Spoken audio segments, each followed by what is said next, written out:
हर हर महादेव। गुरुर्ब्रह्मा गुरुर्विष्णु गुरुर्देवो महेश्वर, गुरु साक्षात् परम ब्रह्म तस्मै श्री गुरवे नमः। रामं रामानुजं सीतां भरतं भरतानुजं, सुग्रीवं वायुसूनुं च प्रणमामि पुनः पुनः। नमोस्तु रामाय सलक्ष्मणाय देव्यै च तस्यै जनकात्मजायै। नमोस्तु रुद्रेन्द्रयमानिलेभ्यो, नमोस्तु चन्द्रार्कमरुद्गणेभ्यो। नारायण नारायण नारायण नारायण। प्रसंग चल रहा है श्रीमद् वाल्मीकि रामायण के किष्किंधा कांड के हम 43वें अध्याय में हैं। अब ये 4 अध्यायों में पूर्व, दक्षिण, पश्चिम और उत्तर 4 दिशाओं में, तो उत्तर यानी जो क्रम से हमेशा ऐसे ही लेते हैं, क्लॉकवाइज, पूर्व, दक्षिण, पश्चिम और उत्तर। प्राय जितना वर्णन है शास्त्रों में, तो उत्तर का दिशा में अब जिन वानरों को भेजा गया उनको सुग्रीव जो हैं उत्तर दिशा के स्थानों का परिचय देते हुए शतबली आदि वानरों को वहाँ भेजते हैं। और कल इसका हम लोगों ने देखा 18वें श्लोक तक कि जो हिमालय के आगे के और जितने भी जो हैं पर्वत वगैरह, तो उसके वन समूहों, निर्जनों और गुफाओं में तुम्हें विदेह कुमारी सीता सहित रावण की खोज करनी चाहिए। वहाँ से आगे बढ़ने पर एक सुनसान मैदान मिलेगा जो सब ओर से 100 योजन विस्तृत है। यानी हम नक्शा देखें तो एशिया का नक्शा है, तो वहाँ नदी, पर्वत, वृक्ष और सब प्रकार की जीव जंतुओं का अभाव है। रोंगटे खड़े, यानी त्रेता युग का है प्रसंग, रोंगटे खड़े कर देने वाले उस दुर्गम प्रांत को शीघ्रता पूर्वक लांघ जाने पर तुम्हें श्वेत वर्ण का कैलाश पर्वत मिलेगा। वहाँ पहुँचने पर तुम सब लोग हर्ष से खिल उठोगे। वहीं विश्वकर्मा का बनाया हुआ कुबेर का रमणीय भवन है, जो श्वेत बादलों के समान प्रतीत होता है। उस भवन को जाम्बू नद नामक सुवर्ण से विभूषित किया गया है। महाभारत में इसका वर्णन आया है। कुबेर जो हैं पांडवों को मिले थे, क्योंकि वनवास में थे 12 साल, तो वहाँ पहुँच गए थे ऊपर। तो उसके पास ही एक बहुत बड़ा सरोवर है जिसमें कमल और उत्पल प्रचुर मात्रा में पाए जाते हैं। उसमें हंस और कारंडव आदि जल पक्षी भरे रहते हैं तथा अप्सराएं उसमें जल क्रीड़ा करती हैं। वहाँ यक्षों के स्वामी विश्रवा कुमार श्रीमान राजा कुबेर, जो समस्त विश्व के लिए वंदनीय और धन देने वाले हैं, गुह्यकों के साथ विहार करते हैं। ये स्वर्ण में एक कमल मिला था द्रौपदी को, तो भीम को कहा कि तुम ऐसा स्वर्ण में कमल और हमको चाहिए। तो उसी के उसमें आगे आवेगा वर्णन स्वर्ण में कमल का। तो कह रहे हैं कि ये कुबेर का स्थान है। उस कैलाश के चंद्रमा की भांति उज्ज्वल शाखा पर्वतों पर तथा उनकी गुफाओं में सब ओर घूम फिर कर तुम्हें सीता सहित रावण का अनुसंधान करना चाहिए। इसके बाद क्रौंच गिरी पर जाकर वहाँ की अत्यंत दुर्गम विवर रूप गुफा में तुम्हें सावधानी के साथ प्रवेश करना चाहिए, क्योंकि उसके भीतर प्रवेश करना अत्यंत कठिन माना गया है। उस गुफा में सूर्य के समान तेजस्वी महात्मा निवास करते हैं। उन देव स्वरूप महर्षियों की देवता लोग भी अभ्यर्थना करते हैं। क्रौंच पर्वत की और भी बहुत सी गुफाएं, अनेकानेक चोटियाँ, शिखर, कंदराएं और ढालू प्रदेश हैं। उन सब में सब और घूम फिर कर तुम्हें सीता और रावण का पता लगाना चाहिए। वहाँ से आगे वृक्षों से रहित मानस नामक शिखर है, जहाँ शून्य होने के कारण कभी पक्षी तक नहीं जाते हैं। कामदेव की तपस्या का स्थान होने के कारण वह क्रौंच शिखर कामशैल के नाम से विख्यात है। वहाँ भूतों, देवताओं तथा राक्षसों का भी कभी जाना नहीं होता है। शिखरों, घाटियों और शाखा पर्वतों सहित समूचे क्रौंच पर्वत की तुम लोग छानबीन करना। क्रौंच गिरी को लांघ कर आगे बढ़ने पर मैनाक पर्वत मिलेगा। ये मैनाक पर्वत अलग है, क्योंकि हनुमान जी सुंदरकांड में जिस मैनाक पर्वत पर जो मैनाक ने कहा कि हमारे पे विश्राम कर लीजिए, वो अलग है। वहाँ मैदानों का घर है जिसे उसने स्वयं ही अपने लिए बनाया है। तुम लोगों को शिखरों, चौरस मैदानों और कंदराओं सहित मैनाक पर्वत पर भली भांति सीता जी की खोज करनी चाहिए। वहाँ यत्र तत्र घोड़े कैसे मुंह वाली किन्नरियों के निवास स्थान है। उस प्रदेश को लांघ जाने पर सिद्ध सेवित आश्रम मिलेगा। उसमें सिद्ध, वैखानस तथा वालखिल्य नामक तपस्वी निवास करते हैं। तपस्या से उनके पाप धुल गए हैं। उन सिद्धों को तुम लोग प्रणाम करना और विनीत भाव से सीता का समाचार पूछना। उस आश्रम के पास वैखानस सर के नाम से प्रसिद्ध एक सरोवर है, जिसका जल सुवर्णमय कमलों से आच्छादित रहता है। उसमें प्रातःकालिक सूर्य के समान सुनहरे एवं अरुण वर्ण वाले सुंदर हंस विचरते रहते हैं। तो आंधी में वही सुवर्णमय कमल, उधर एक कमल मिल गया था द्रौपदी को, और उसी की खोज में कुबेर के यहाँ तक पहुँच गए थे भीम। फिर कुबेर ने मना कर दिया आगे जाने के लिए। कुबेर की सवारी में काम आने वाला सार्वभौम नामक गजराज अपनी हथनियों के साथ उस देश में सदा घूमता रहता है। उस सरोवर को लांघकर आगे जाने पर सूना आकाश दिखाई देगा। उसमें सूर्य, चंद्रमा तथा तारों के दर्शन नहीं होंगे। वहाँ न तो मेघों की घटा दिखाई देगी और न उनकी गर्जना ही सुनाई पड़ेगी।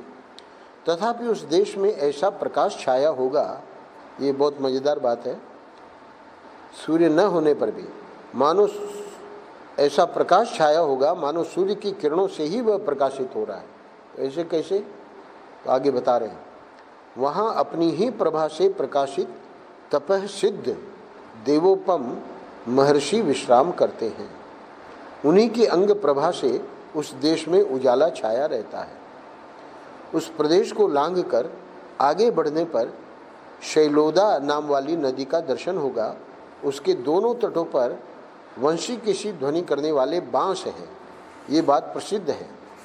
वे बांस का सहारा लेके सिद्ध पुरुष उस नदी को पार करते हैं, और जहाँ केवल पुण्यात्मा पुरुषों का वास है वह उत्तर कुरुदेश शैलोदा के तट पर ही है। एक कुरुदेश इधर है दक्षिण में, और एक वो कुरुदेश शैलोदा के तट पर है। उत्तर कुरुदेश में नील वैदुर्य मणि के समान हरे हरे कमलों के पत्तों से सुशोभित सहस्रों नदियाँ बहती हैं, जिनके जल स्वर्णमय पद्मों से अलंकृत अनेकानेक पुष्करणियों से मिले हुए हैं। वहाँ के जलाशय लाल और सुनहरे कमल समूहों से मंडित होकर प्रातःकाल उदित हुए सूर्य के समान शोभा पाते हैं। बहुमूल्य मणियों के समान पत्तों और सुवर्ण के समान कांतिमान केसरों वाले विचित्र विचित्र नील कमलों के द्वारा वहाँ का प्रदेश सब ओर से सुशोभित होता है। वहाँ की नदियों के तट गोल गोल मोतियों, बहुमूल्य मणियों और सुवर्णों से संपन्न है। इतना ही नहीं, उन नदियों के किनारे संपूर्ण रत्नों से युक्त विचित्र विचित्र पर्वत भी विद्यमान हैं, जो उनके जल के भीतर तक घुसे हुए हैं। उन पर्वतों में से कितने ही सुवर्णमय हैं, जिनसे अग्नि के समान प्रकाश फैलता रहता है। वहाँ के वृक्षों में सदा ही फल फूल लगे रहते हैं और उन पर पक्षी चहकते रहते हैं। वे वृक्ष दिव्य गंध, दिव्य रस और दिव्य स्पर्श प्रदान करते हैं तथा प्राणियों की सारी मनचाही वस्तुओं की वर्षा करते रहते हैं। इनके सिवाय दूसरे दूसरे श्रेष्ठ वृक्ष फलों के रूप में नाना प्रकार के वस्त्र, वृक्षों में वस्त्र, मोती और वैदुर्य मणि से जटित आभूषण, ये सब वृक्ष देते हैं, जो स्त्रियों तथा पुरुषों के भी उपयोग में आने योग्य होते हैं। दूसरे उत्तम वृक्ष सभी ऋतुओं में सुखपूर्वक सेवन करने योग्य अच्छे अच्छे फल देते हैं। अन्यान्य सुंदर वृक्ष बहुमूल्य मणियों के समान विचित्र फल उत्पन्न करते हैं। अब ये जो 47 और 48 ये 2 श्लोक हैं, इसमें और विचित्र बात है। कितने ही अन्य वृक्ष विचित्र बिछौनों से युक्त सैयाओं को ही फलों के रूप में प्रकट करते हैं। मन को प्रिय लगने वाली सुंदर मालाएं भी प्रस्तुत करते हैं।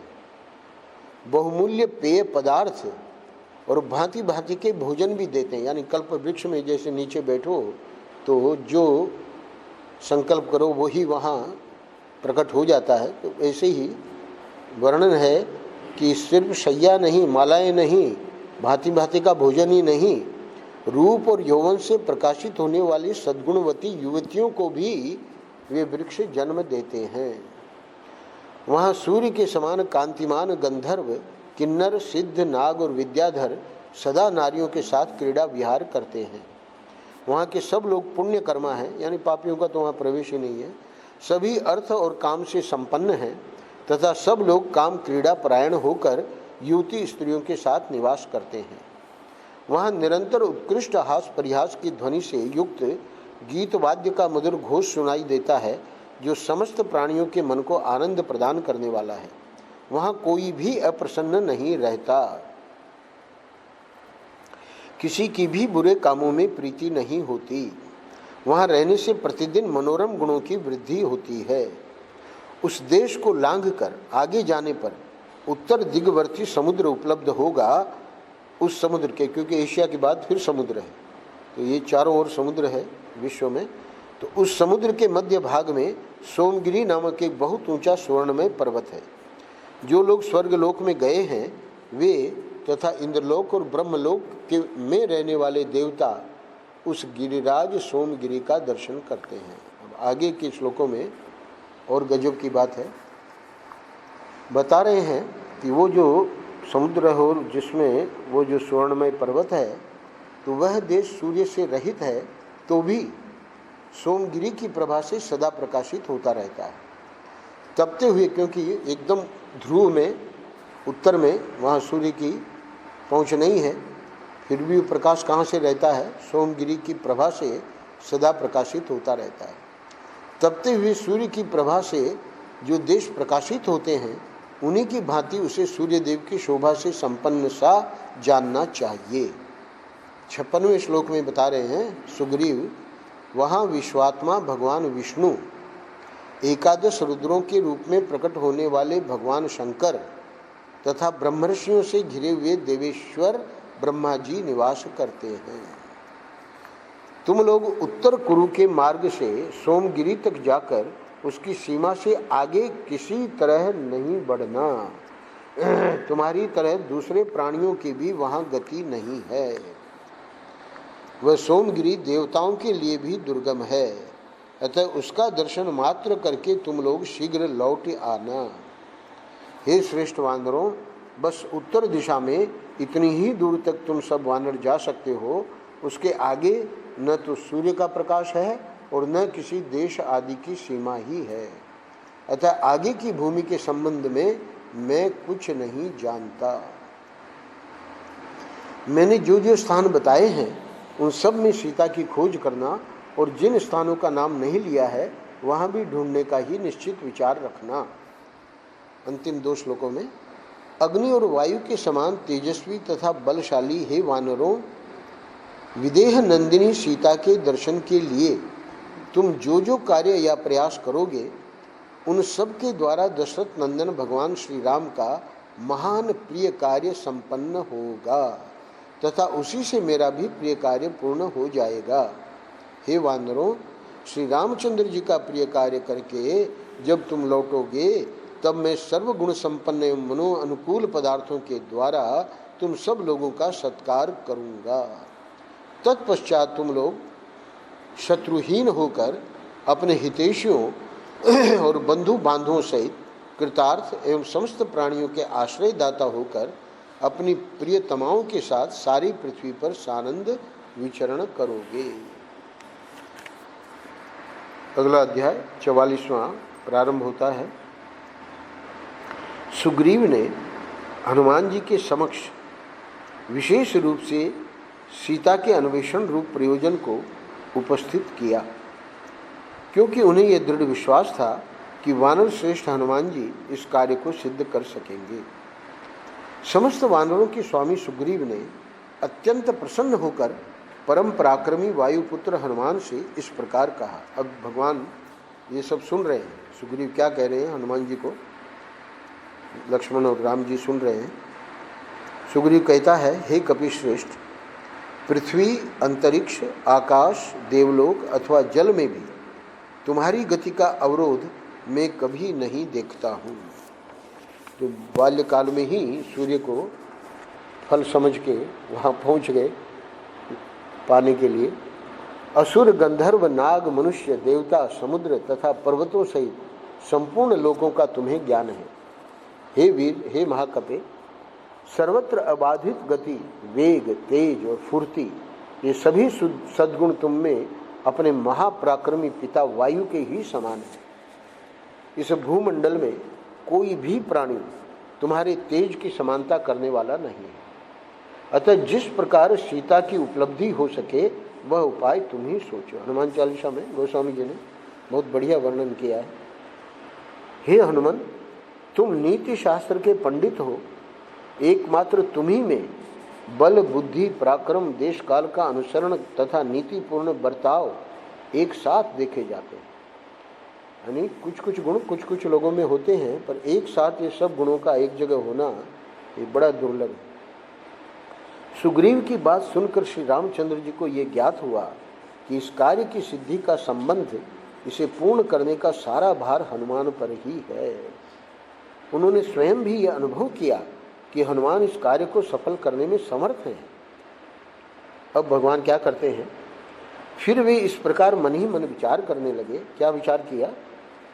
वानर राज सुग्रीव सर्वथा हनुमान पर ही यह भरोसा किए बैठे हैं कि ये ही निश्चित रूप से हमारे इस प्रयोजन को सिद्ध कर सकते हैं, और स्वयं हनुमान भी अत्यंत निश्चित रूप से इस कार्य को सिद्ध करने का विश्वास रखते हैं।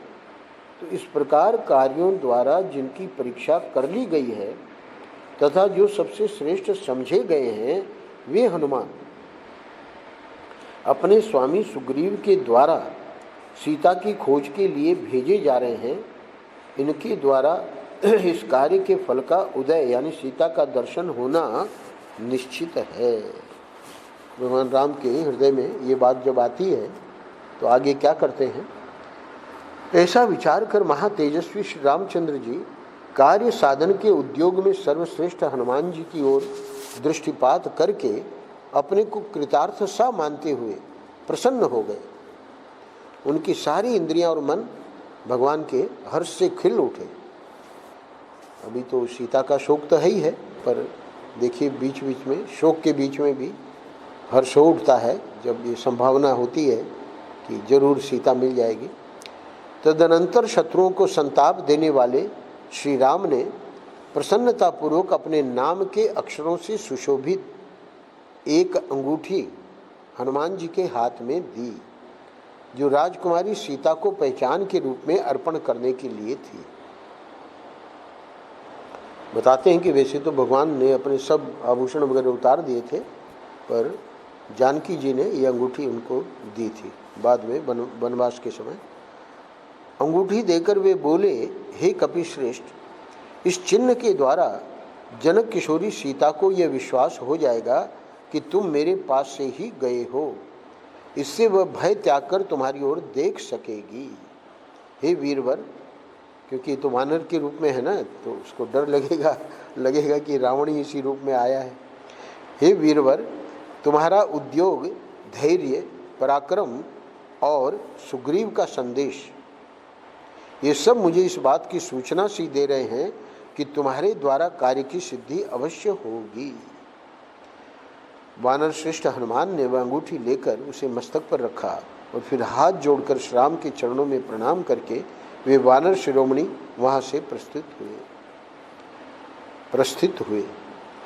उस समय वीर वानर पवन कुमार हनुमान अपने साथ वानरों की उस विशाल सेना को ले जाते हुए उसी तरह शोभा पाने लगे जैसे मेघ रहित आकाश में विशुद्ध निर्मल मंडल से उपलक्षित चंद्रमा नक्षत्र समूहों के साथ सुशोभित होता है। अंतिम श्लोक में जाते हुए हनुमान को संबोधित करके श्री रामचंद्र जी ने फिर कहा, क्या कहते हैं, हे कपि श्रेष्ठ, मैंने तुम्हारे बल का आश्रय लिया है। ये भगवान की महानता है, इतना आदर दे रहे हैं। मैंने तुम्हारे बल का आश्रय लिया है हे पवन कुमार हनुमान। जिस प्रकार भी जनक नंदिनी सीता प्राप्त हो सके, तुम अपने महान बल विक्रम से वैसा ही प्रयत्न करो। अच्छा अब जाओ। गोस्वामी जी वर्णन करते हैं कि जब आके सीता की खोज का बताया तो भगवान बड़े प्रसन्न हुए, और जब उनको शाबाशी दी तो बड़ा कष्ट हुआ हनुमान जी को। बोले कि आपकी ही कृपा से, आपके ही प्रताप से तो ये सब हुआ है, इसमें हमारा कुछ नहीं। तो भगवान ही सब करते हैं, पर कितना आदर, कितना सम्मान देते हैं वो दिखा रहे हैं। अगले अध्याय में तदनंतर वानर शिरोमणि राजा सुग्रीव अन्य समस्त वानरों को बुलाकर श्री रामचंद्र जी के कार्य की सिद्धि के लिए उन सबसे बोले। अब सब लोग जा रहे हैं, तो जाने के पूर्व भगवान राम के सामने ही सुग्रीव जो है सब वानरों को क्या कहता है, हे कपिवरों, जैसा मैंने बताया है उसके अनुसार तुम सभी श्रेष्ठ वानरों को इस जगत में सीता की खोज करनी चाहिए।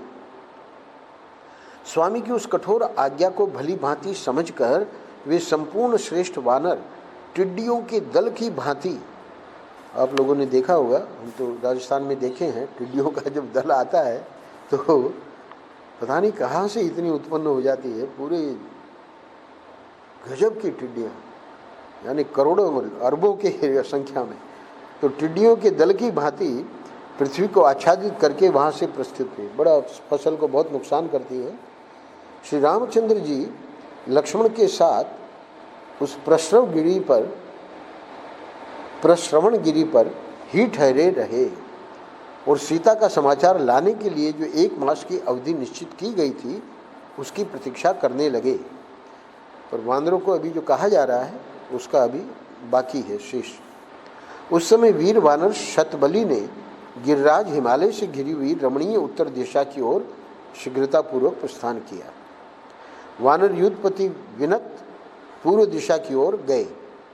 कपिगणों के अधिपति पवन कुमार वानर हनुमान जी, तार और अंगद आदि के साथ अगस्त सेवित दक्षिण दिशा की ओर प्रस्थित हुए तथा वानरेश्वर कपिश्रेष्ठ सुषेण ने वरुण द्वारा सुरक्षित घोर पश्चिम दिशा की यात्रा की। वानर सेना के स्वामी वीर राजा सुग्रीव संपूर्ण दिशाओं में यथायोग्य वानरों को भेजकर बहुत सुखी हुए और मन ही मन हर्ष का अनुभव करने लगे।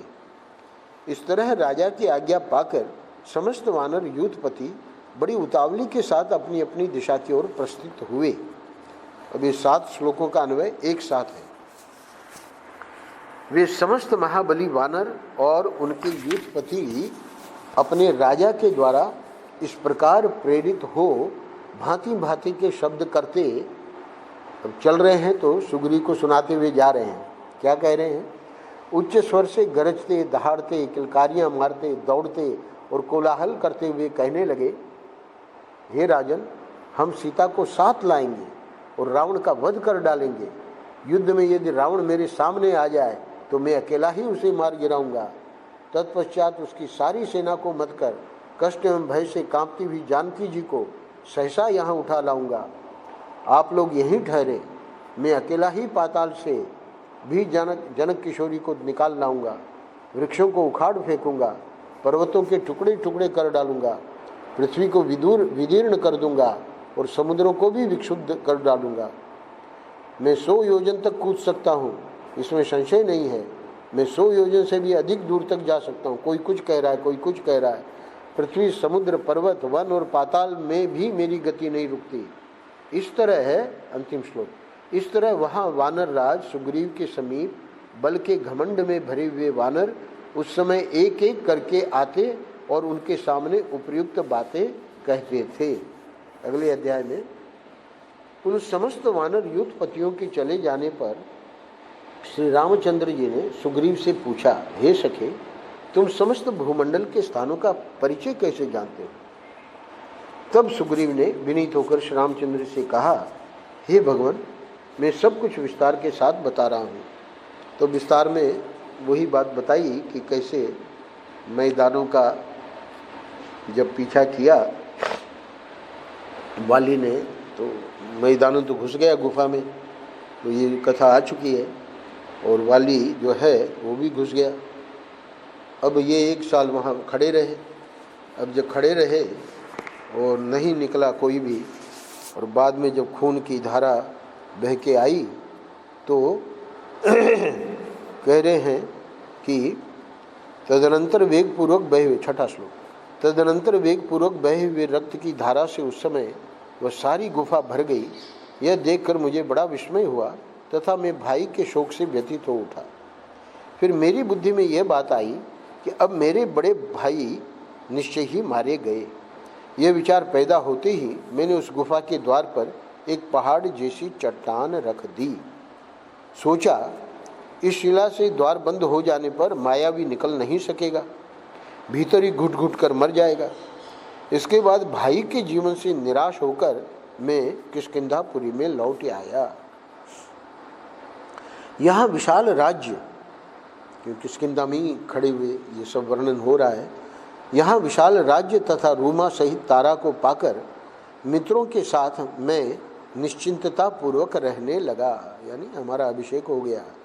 तत्पश्चात वानर श्रेष्ठ वाली उस दानव का वध करके आ पहुँचे। उनके आते ही मैंने भाई के गौरव से भयभीत हो वह राज्य उन्हें वापस कर दिया। मतलब वहाँ कहा कि भैया आप ये राज्य ले लो, परंतु दुष्टात्मा वाली मुझे मार डालना चाहता था। उसकी सारी इंद्रियां यह सोचकर व्यथित हो उठी थी कि वो क्या सोच रहा था वाली, कि यह मुझे मारने के लिए ही गुफा का द्वार बंद करके भाग आया था। तो अब सुग्रीव के प्राणों पर कष्ट संकट आ गया, तो कहता है कि मैं अपनी प्राण रक्षा के लिए मंत्रियों के साथ भागा, यानी अकेला नहीं भागा, हनुमान जी वगैरह सब इसके साथ भाग रहे थे। और वाली मेरा पीछा करने लगा। वाली मेरे पीछे लगा रहा और मैं जोर जोर का भागता गया। उसी समय मैंने विभिन्न नदियों, वनों और नागरों को देखते हुए सारी पृथ्वी को गाय की खुर की भांति मानकर उसकी परिक्रमा कर डाली। भागते समय, अब क्रम क्रम से बता रहा है, भागते समय मुझे यह पृथ्वी दर्पण और अलाद चक्र के समान दिखाई दी। क्या हुआ?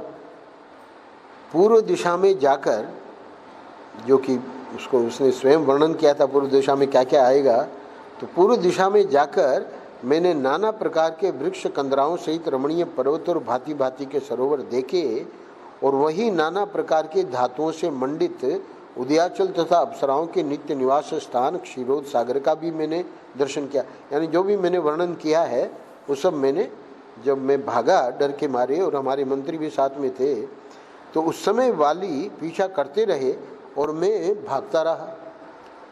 हे प्रभु, जब मैं यहाँ फिर लौट कर आया, यानी पूर्व दिशा का जब पूरा हो गया तो वापस किष्किंधा आया, तब वाली के डर से पुनः सहसा मुझे भागना पड़ा। उस दिशा को छोड़कर मैं फिर दक्षिण दिशा की ओर प्रस्थित हुआ, जहाँ विंध्य पर्वत और नाना प्रकार के वृक्ष भरे हुए हैं तथा चंदन के वृक्ष जिसकी तो यहाँ अब वो चूँकि वर्णन हो चुका है तो संक्षेप में ही बता रहा है, वही लंका वगैरह।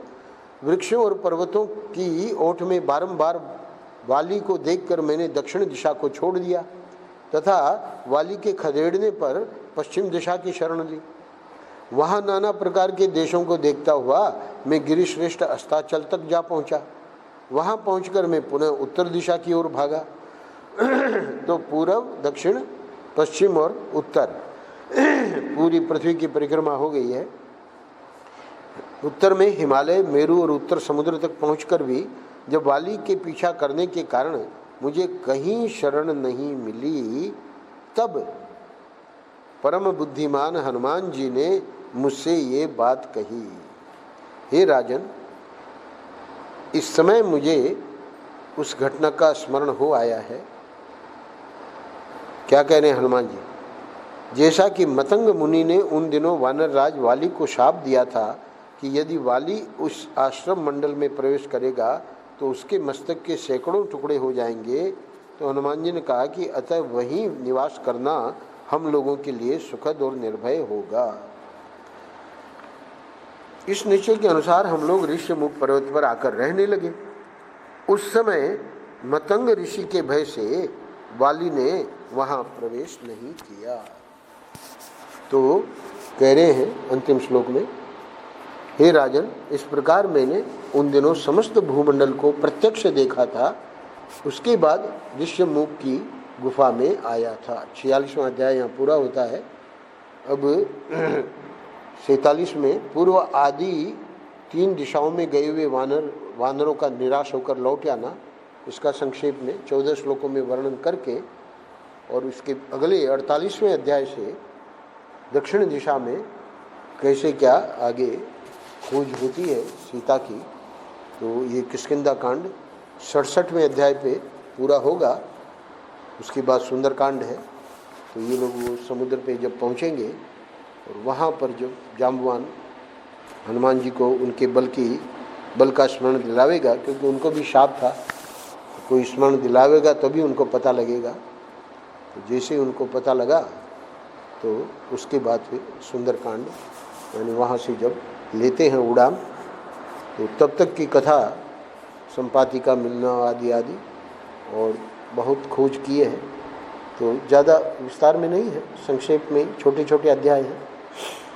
अभी हम 46 में विश्राम कर रहे हैं, तो करीब 20 अध्याय और हैं। नारायण नारायण नारायण नारायण। श्री राम जय जय।